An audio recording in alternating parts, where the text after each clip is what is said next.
0. L'histoire n'est pas bien rangée. C'est un champ de bataille d'histoires de concurrentes, de dissimulation et de mystères qui refusent de rester enfouis. Derrière chaque version officielle bien ficelée se cache une possibilité plus étrange, plus effrayante, ou tout simplement plus stupide. Aujourd'hui, nous plongeons directement dans les controverses que les manuels scolaires ignorent poliment.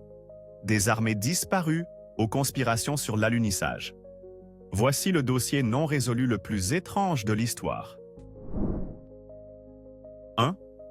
Vous avez entendu les histoires sur le triangle des Bermudes, cette zone de l'Atlantique qui est censée dévorer navires et avions au petit déjeuner. C'est le mystère paranormal par excellence. Un vortex d'étrangeté cosmique où les boussoles s'affolent et les équipes de secours disparaissent. Mais c'est alors que les rabat-joie des statistiques entrent en scène. Ils soulignent qu'il s'agit de l'une des voies navigables les plus fréquentées et les plus exposées aux ouragans de la planète. Et que si l'on tient compte du volume de trafic, le nombre d'incidents est, tout à fait normal. Alors, quelle est la véritable histoire? S'agit-il d'une anomalie mystérieuse et affamée qui défie les lois de la physique, ou est-ce simplement un cas classique de la mauvaise humeur de Mère Nature, combiné à une malchance de niveau cosmique et à des médias qui ne peuvent résister à une histoire qui fait peur? Le débat fait rage parce qu'une version est bien plus amusante. 2. Trouver un navire à la dérive dans l'océan n'est pas si étrange. Trouver le Mary Celeste en 1872, cependant, était un problème. Le navire était en parfait état de naviguer. Sa cargaison d'alcool industriel était intacte. Et il y avait beaucoup de nourriture et d'eau pour l'équipage. La seule chose qui manquait était l'équipage lui-même. Les 10 âmes à bord avaient disparu, laissant derrière elles leurs vêtements, leurs objets de valeur et même leurs pipes. Ce n'était pas une scène de chaos.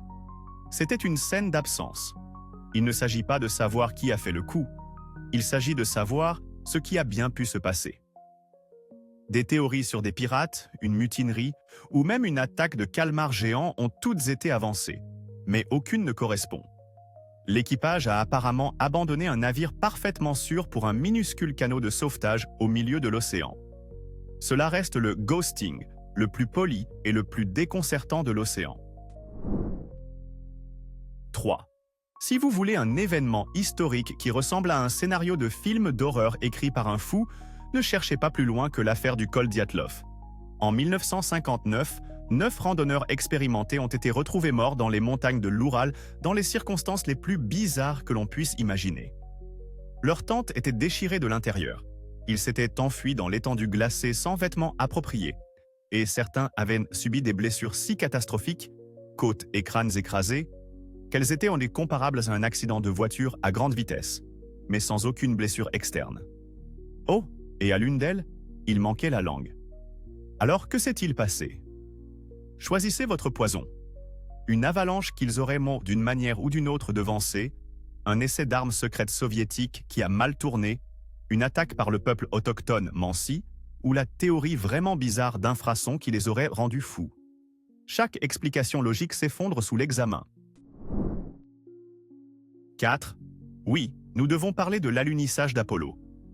Pour la majeure partie du monde, ce fut le couronnement de l'humanité, un moment d'unité et d'émerveillement. Mais pour une minorité bruyante, ce fut le film le plus cher et le plus élaboré jamais produit. La controverse n'est pas juste une idée marginale, c'est un phénomène culturel persistant, alimenté par des affirmations sur des drapeaux flottants dans le vide, des étoiles absentes dans le ciel et des ombres qui ne semblent tout simplement pas correctes. Alors que les scientifiques ont patiemment expliqué la physique derrière chaque anomalie, la théorie selon laquelle tout a été truqué dans un studio pour mettre l'Union soviétique en faillite dans la course à l'espace refuse de mourir. Était-ce un pas de géant pour l'humanité, ou était-ce le plus grand mensonge jamais raconté, prouvant qu'avec assez d'argent et de pouvoir, on peut convaincre le monde de n'importe quoi?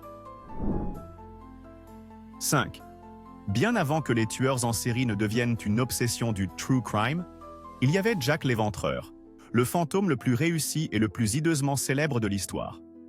En 1888, il terrorisait les ruelles sombres et brumeuses de l'East End de Londres, commettant une série de meurtres macabres avec une précision chirurgicale terrifiante. Mais il ne se contentait pas de tuer.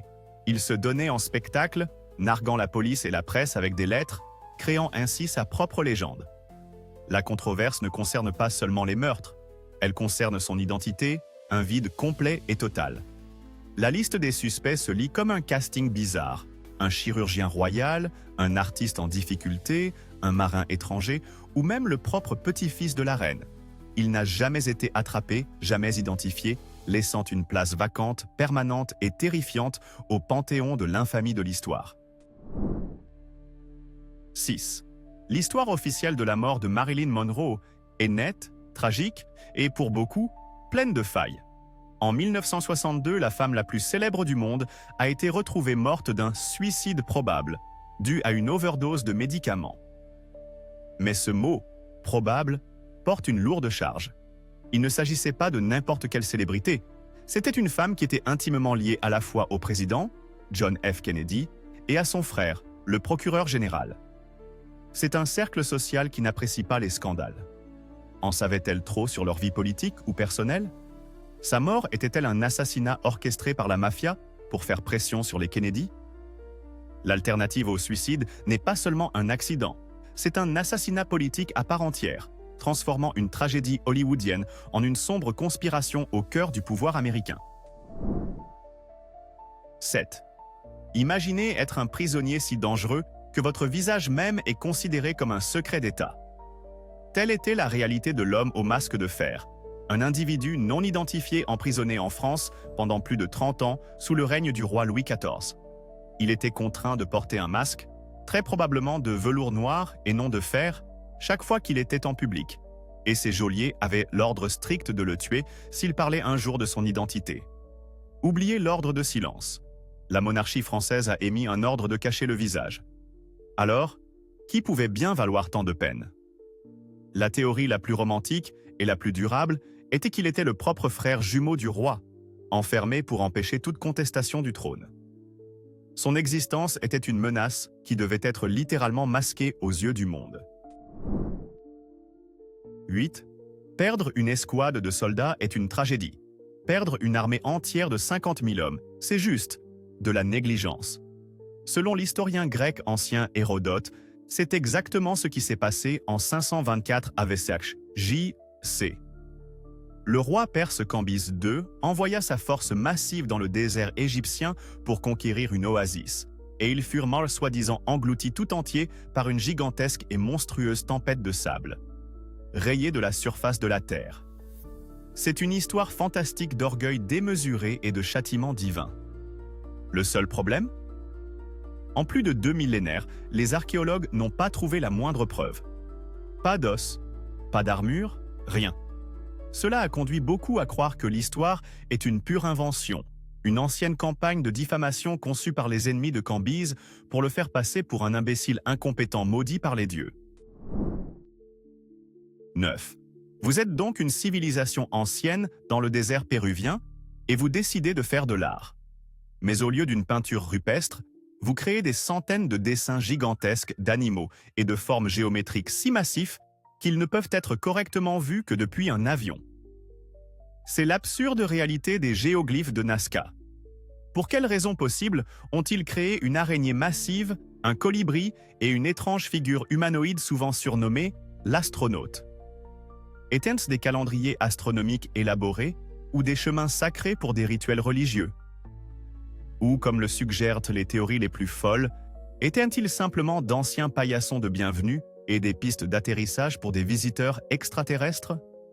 L'effort considérable fourni pour un public qui ne pouvait exister à l'époque, en fait l'un des projets artistiques les plus déroutants et merveilleusement extravagants de l'histoire. 10. L'histoire de Pocahontas, telle que racontée par Disney, est un conte touchant d'amour et d'harmonie entre les cultures, avec en prime un saule parlant. La controverse historique, cependant, suggère une réalité beaucoup plus sombre. Était-elle une ambassadrice consentante qui est tombée amoureuse de John Rolfe et s'est heureusement convertie au christianisme? Ou était-elle une enfant, âgée d'environ 10 ou 11 ans lorsqu'elle a rencontré John Smith pour la première fois, qui a ensuite été capturée, détenue contre rançon et utilisée comme un pion politique par les colons anglais? Son mariage, et son voyage ultérieur à Londres, où elle a été exhibée comme une sauvage civilisée, ressemblent moins à un conte de fées qu'à une campagne de propagande calculée pour attirer des investisseurs dans la colonie de Virginie. Le débat porte sur le fait de savoir si elle était un symbole de paix ou une victime de celle-ci. 11. Wolfgang Amadeus Mozart est mort à 35 ans, une fin tragique pour un génie unique en un millénaire. La cause officielle était une forte fièvre, ce qui est tout à fait plausible. Mais l'histoire aime le drame, et un récit bien plus piquant s'est accroché à sa mort pendant des siècles. Celui qu'il a été empoisonné. Et le principal suspect a toujours été son rival moins talentueux, mais plus prospère, Antonio Salieri. L'histoire, immortalisée dans la pièce de théâtre et le film Amadeus, dépeint Salieri comme un homme rendu fou de jalousie par le brio sans effort de Mozart, ayant recours au meurtre pour faire taire la musique divine qu'il ne pourrait jamais créer lui-même. Était-ce une simple et tragique maladie qui a emporté le plus grand compositeur du monde, ou était-ce l'acte final et désespéré de la rivalité musicale la plus intense de tous les temps? 12. Le récit officiel des attentats du 11 septembre est celui d'un échec catastrophique. Un complot terroriste astucieux qui a pris par surprise les agences de renseignement les plus puissantes du monde. Pour beaucoup, cependant, c'est l'histoire officielle elle-même qui est incroyable. Cette controverse ne porte pas seulement sur de petits détails. C'est une remise en question fondamentale du récit. Comment l'espace aérien le plus protégé de la Terre a-t-il pu être si facilement violé? Pourquoi plusieurs gratte-ciel se sont-ils effondrés d'une manière qui, pour certains observateurs, ressemblait à des démolitions contrôlées?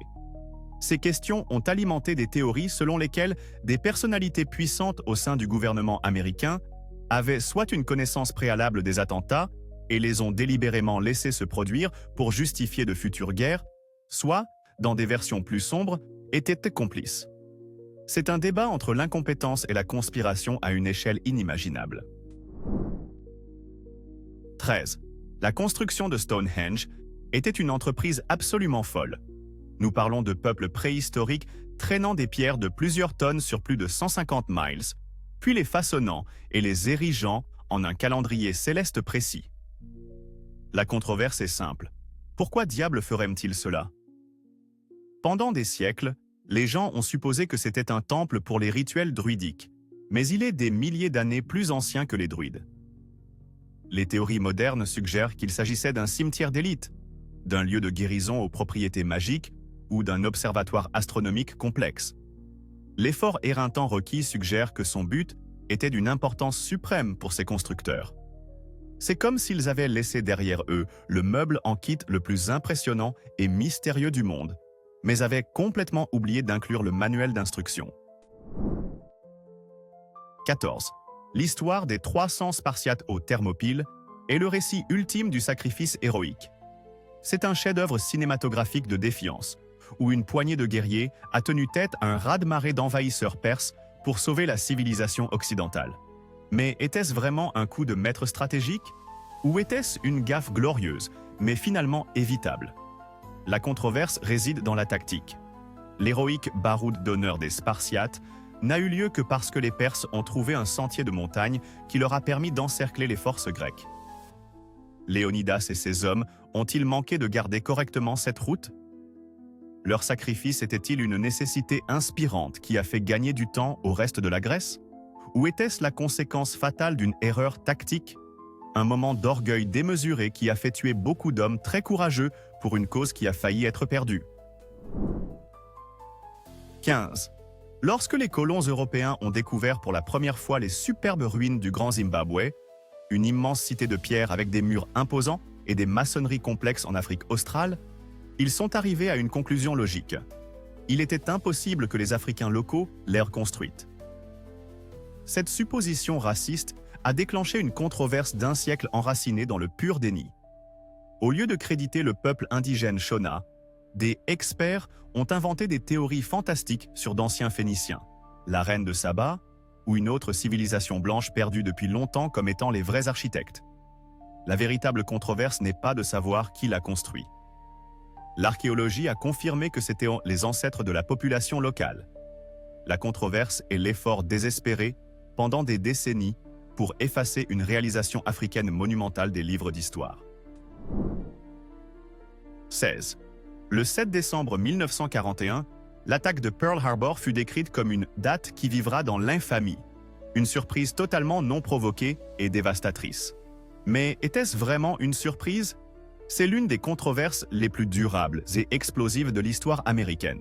Des preuves suggèrent que l'administration du président Franklin D. Roosevelt disposait de renseignements approfondis, y compris des codes diplomatiques et navals japonais déchiffrés, indiquant qu'une attaque était imminente. Le point de vue conspirationniste est que Roosevelt et son cercle restreint s'avèrent que la flotte était en danger, mais ont délibérément caché des avertissements cruciaux au commandant à Hawaï. Pourquoi? Parce qu'ils avaient besoin d'un événement catastrophique pour briser l'isolationnisme américain et galvaniser le public en faveur de l'entrée dans la Seconde Guerre mondiale. Cela présente la tragédie non pas comme un échec du renseignement, mais comme un calcul politique impitoyable. 17. Au cœur de la campagne de l'Ohio, se trouve un chef-d'œuvre préhistorique qui pose une question simple et exaspérante. Pourquoi? Le grand serpent Mound est une effigie de serpent de près d'un quart de mille de long, méticuleusement façonnée en terre, semblant avaler le soleil. L'échelle même est déconcertante, mais le vrai mystère est son but. C'était une entreprise monumentale pour une société sans écriture, pourtant, ils n'ont laissé aucun mode d'emploi.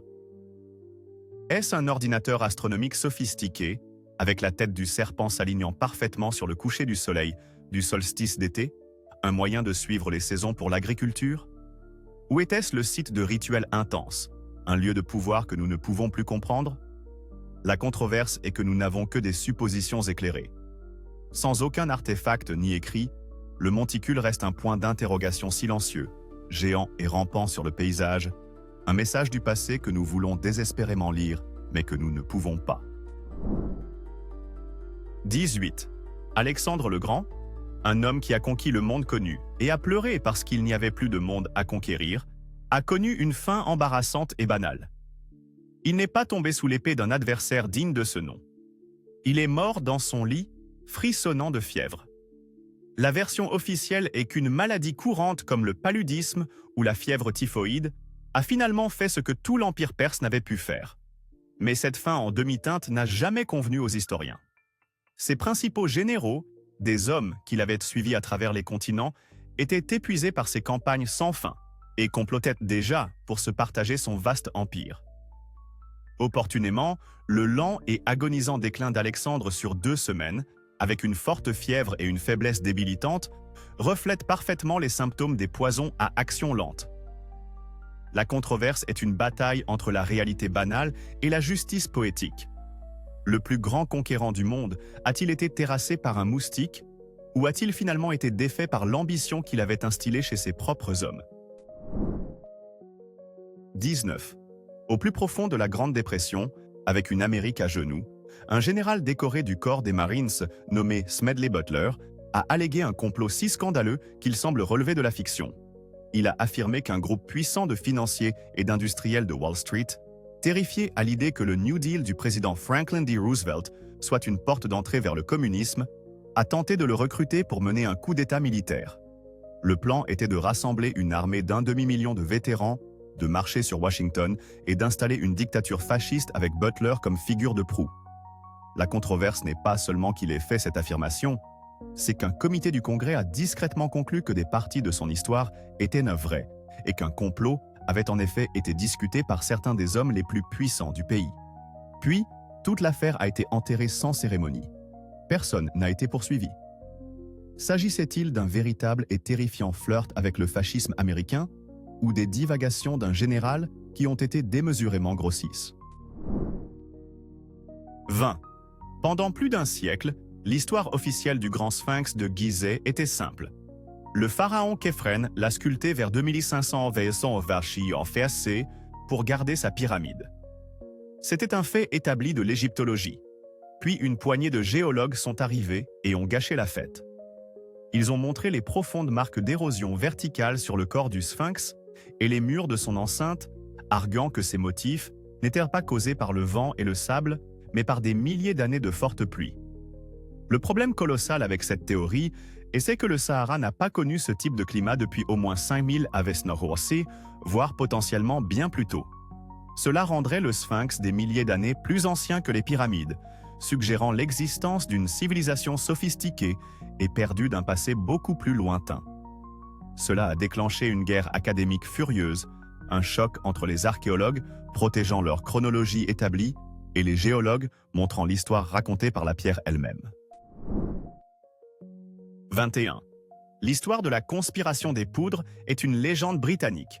Guy Fawkes, l'extrémiste catholique, surpris dans les caves du Parlement avec assez de poudre pour faire sauter le roi et tout le gouvernement. Il est l'archétype du terroriste. Mais la controverse demande s'il était un cerveau ou un pion dans un jeu beaucoup plus grand. Le ministre principal du roi, Robert Cecil, était un maître espion brillant et impitoyable qui, comme par hasard, disposait d'un vaste réseau d'informateurs qui avaient infiltré la conspiration depuis le début. Certains historiens soutiennent qu'il n'a pas seulement découvert le complot, il l'a entretenu. Il a permis aux comploteurs de mettre la main sur la poudre et d'accéder à la cave, laissant la conspiration grandir juste assez pour devenir une menace publique terrifiante avant qu'il ne la déjoue héroïquement. C'était l'excuse parfaite pour lancer une répression brutale contre les catholiques et consolider son propre pouvoir, une leçon de maître en théâtre politique, où Guy Fawkes n'était que l'acteur principal d'une tragédie qu'il n'avait pas écrite. 22. En 1944, Glenn Miller était la plus grande star de la musique au monde. Le son de son big band était la bande originale de l'effort de guerre, une lueur d'espoir pour des millions de soldats. Puis, lors d'un vol de routine de l'Angleterre vers un Paris fraîchement libéré, son avion a pénétré dans les nuages au-dessus de la Manche et a tout simplement cessé d'exister. L'histoire officielle est que le petit avion s'est écrasé par mauvais temps. Mais l'absence totale de toute épave, débris ou reste a créé un vide qui a été comblé par la controverse depuis lors.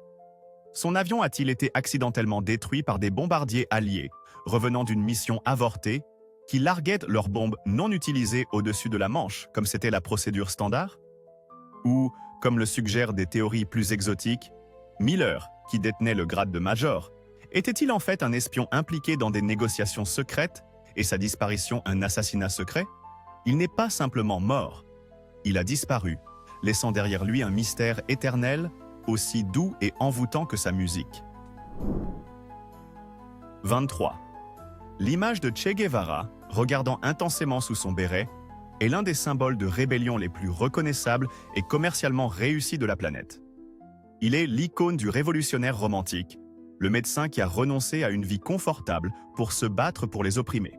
C'est là que la controverse explose, car l'homme et le mythe sont deux choses très différentes. Alors que le symbole représente la libération, l'homme, en tant que bras droit de Fidel Castro, était un exécuteur froid et calculateur d'un État totalitaire. À la tête de la tristement célèbre prison de la Cabana, il a personnellement présidé les procès sommaires et les exécutions de centaines d'opposants politiques. Il a été une figure clé dans l'établissement du système de camps de travail brutaux de Cuba. Le débat féroce porte sur le vrai Che, le combattant héroïque de la liberté sur le t-shirt, ou l'idéologue impitoyable qui considérait les vies individuelles comme sacrifiables pour le bien de la révolution. 24. Les croisades sont souvent dépeintes comme un grand et épique choc des civilisations, alimenté par le feu pur de la dévotion religieuse. Des chevaliers européens, portant la croix, ont marché des milliers de kilomètres pour reconquérir la Terre Sainte pour leur foi. Mais la controverse a toujours porté sur la question de savoir si la piété était le moteur ou juste l'ornement du capot. Derrière la ferveur religieuse se cachait une tempête parfaite d'ambition terrestre. Pour le pape, c'était un coup stratégique brillant pour rediriger les nobles européens, sans cesse en guerre, vers un ennemi extérieur, unifiant la chrétienté sous son autorité. Pour les fils cadets de nobles sans terre, c'était une licence divine pour chercher fortune et se tailler de nouveaux royaumes. Pour les marchands de Venise et de Gênes, c'était une occasion en or d'établir des monopoles commerciaux lucratifs. Était-ce vraiment une guerre sainte, ou était-ce le système pyramidal le plus réussi et le plus brutal du monde médiéval, promettant le salut dans la vie future et des richesses incroyables dans celle-ci? 25. Vers 1200 Ave Pierre, J.C. le monde civilisé a heurté un mur. En l'espace d'une seule génération, les grands empires de la fin de l'âge du bronze, les Mycéniens en Grèce, les Hittites en Anatolie, le nouvel empire égyptien, se sont tous effondrés. Les grandes villes ont été réduites en cendres, les routes commerciales ont disparu, l'alphabétisation a chuté, et des civilisations entières ont été effacées de la mémoire. Ce ne fut pas un lent déclin, ce fut un effondrement soudain, violent et généralisé. La controverse est que personne ne s'accorde sur ce qui l'a causé. Était-ce une tempête parfaite de catastrophe? Un mystérieux groupe d'envahisseurs connu uniquement sous le nom de « peuple de la mer » ? Une période de changement climatique catastrophique menant à une famine et une sécheresse généralisée? Ou peut-être un effondrement des systèmes, où l'interconnexion de ces empires est devenue leur perte, comme une chaîne de dominos? Cela reste l'une des plus grandes et des plus terrifiantes réinitialisations de l'histoire. C26. L'histoire de la peste noire est simple et horrible. Une bactérie, transportée par des puces, vivant sur des rats, a voyagé clandestinement le long des routes commerciales et a tué jusqu'à la moitié de la population européenne. C'est l'explication classique du plus grand désastre démographique de l'histoire de l'humanité. Mais, et si le manuel scolaire avait tort? Cette controverse remet en question l'identité même du tueur. Certains scientifiques et historiens soutiennent que la peste bubonique ne correspond tout simplement pas aux récits historiques. La vitesse à laquelle la peste s'est propagée et son taux de mortalité semblent bien trop élevés pour une maladie transmise par les rats. Cela a conduit à des théories alternatives. Peut-être que le tueur était une fièvre hémorragique de type Ebola, un virus aéroporté comme la peste pneumonique agissant seul, ou même un agent pathogène terrifiant, aujourd'hui éteint, que nous n'avons jamais vu auparavant. Le mystère n'est pas que cela se soit produit, mais si nous avons blâmé le bon coupable microscopique depuis le début. 27. William Shakespeare de Stratford-upon-Avon. Le fils d'un gantier, un homme avec une éducation primaire de base qui a déménagé à Londres et est devenu d'une manière ou d'une autre le plus grand écrivain de l'histoire de la langue anglaise. C'est une belle histoire de génie issue d'un milieu modeste. Pour certains, elle est un peu trop belle pour être vraie. La controverse anti-stratfordienne postule qu'un homme avec son bagage ne pouvait pas posséder la vaste connaissance du droit, de la politique, des langues étrangères et de la vie aristocratique qui remplit les pièces. Alors, qui était le véritable auteur? La liste des candidats est un véritable who's who de l'élite élisabéthaine. Le brillant dramaturge Christopher Marlowe, qui aurait simulé sa propre mort, le philosophe Sir Francis Bacon, ou même Édouard de Vere, le 17e comte d'Oxford. Shakespeare était-il une personne réelle, ou était-il un prête-nom commode pour un noble qui ne pouvait pas risquer que son nom soit associé au monde peu recommandable du théâtre? 28. Pour les forces alliées de la Seconde Guerre mondiale, le pilote kamikaze était le symbole ultime d'un fanatisme incompréhensible. Un soldat si endoctriné par le culte de l'empereur qu'il jetterait volontiers, voire joyeusement, sa vie dans une attaque finale et suicidaire. Mais la réalité était bien plus complexe et tragique. Alors que certains étaient en effet de fervents nationalistes, les journaux intimes et les lettres de nombreux pilotes kamikazes révèlent une histoire différente. Ils étaient souvent des étudiants universitaires, des poètes et des intellectuels qui étaient enrôlés et soumis à une immense pression psychologique. Ils écrivaient sur leur amour pour leur famille, leur peur de la mort et leur profond sentiment de devoir fataliste envers un pays qu'ils savaient en train de perdre la guerre. La controverse porte sur leur libre arbitre. Étaient-ils des fanatiques sans cervelle dans une secte de la mort, ou étaient-ils de jeunes hommes ordinaires piégés par un régime militaire brutal et une culture où le plus grand honneur était de se sacrifier pour le collectif, ne leur laissant aucune issue honorable? 29. Chaque enfant américain apprend qu'en 1492, Christophe Colomb a navigué sur l'océan bleu et a découvert un nouveau monde. Cette version de l'histoire est controversée depuis des décennies, non seulement parce que le continent était déjà habité par des millions de personnes, mais aussi parce que Colomb n'était même pas le premier non-autochtone à arriver. Les Vikings, menés par Leif Erikson, ont établi une colonie à Terre-Neuve, au Canada, vers l'an 1000, soit 500 ans avant que Colomb ne fasse ses valises. Mais le débat ne s'arrête pas là. Certaines théories, allant du plausible au purement spéculatif, suggèrent des arrivées encore plus anciennes. Il existe des preuves de contacts polynésiens en Amérique du Sud et des théories plus marginales proposent que des flottes de trésors chinoises, ou même d'anciens Romains déviés de leur route, auraient pu atteindre les Amériques. La véritable controverse n'est pas de savoir qui était le premier. C'était clairement les peuples autochtones, mais à quel point notre histoire traditionnelle de découverte est erronée et simplifiée. 30. En juin 1950, l'armée populaire nord-coréenne a franchi en masse le 38e parallèle, déclenchant la guerre de Corée. Le récit accepté est que le dirigeant nord-coréen Kim Il-sung a lancé une invasion surprise pour unifier la péninsule sous le régime communiste. Mais la controverse réside dans qui tirait réellement les ficelles. Était-ce purement la guerre de Kim, un conflit civil coréen dans lequel le monde a été entraîné? Ou était-il essentiellement une marionnette ayant reçu le feu vert, et peut-être même une forte poussée, de Joseph Staline? Des documents soviétiques récemment déclassifiés montrent que Staline a approuvé le plan d'invasion, y voyant une occasion à faible risque de tester la détermination américaine et d'étendre la sphère d'influence communiste en Asie sans engager de troupes soviétiques. Le débat porte sur le fait de savoir si la guerre était un acte de nationalisme nord-coréen ou simplement une autre manœuvre calculée dans le jeu d'échecs mondial de Staline contre l'Occident. 31. L'évacuation de Dunkerque en 1940 est l'un des mythes nationaux les plus chers de la Grande-Bretagne. Le miracle de Dunkerque, où une flottille de bateaux civils a secouru plus de 300 000 soldats alliés piégés sur les plages par l'avancée de l'armée allemande. C'est une histoire de résilience et d'héroïsme civil. Mais la controverse est de savoir s'il s'agissait d'un miracle ou du résultat d'une gaffe colossale et inexpliquée d'Adolf Hitler. Juste au moment où ces divisions de Panzers étaient mortes sur le point d'anéantir les armées piégées, Hitler a émis un mystérieux ordre d'arrêt, stoppant leur avancée pendant 3 jours critiques. Cette pause a donné aux Britanniques le temps d'organiser l'évacuation. Pourquoi l'a-t-il fait? Espérait-il, comme certains le suggèrent, être clément envers les Britanniques pour encourager un traité de paix? S'agissait-il d'un désaccord stratégique avec ses généraux? Ou était-ce simplement, comme d'autres le soutiennent, un cas d'excès de confiance et une incapacité à saisir l'opportunité? Le miracle n'a eu lieu que parce que l'ennemi s'est inexplicablement arrêté. 32.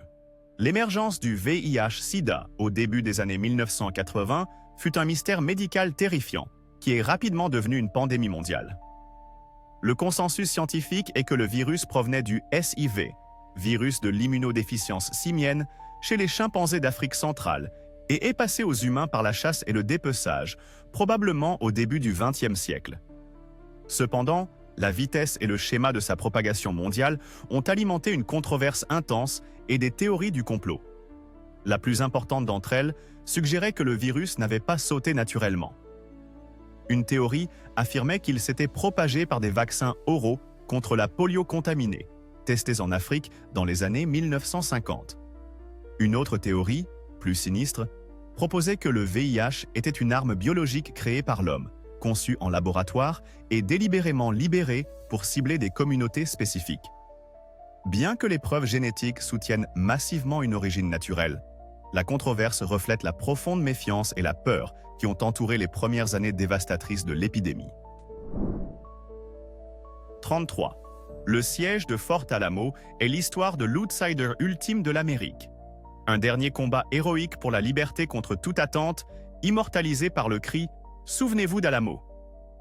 Mais la controverse demande s'il était héroïque du tout. Était-ce une gaffe stratégiquement inutile commise par des hommes qui ont défié les ordres directs de battre en retraite?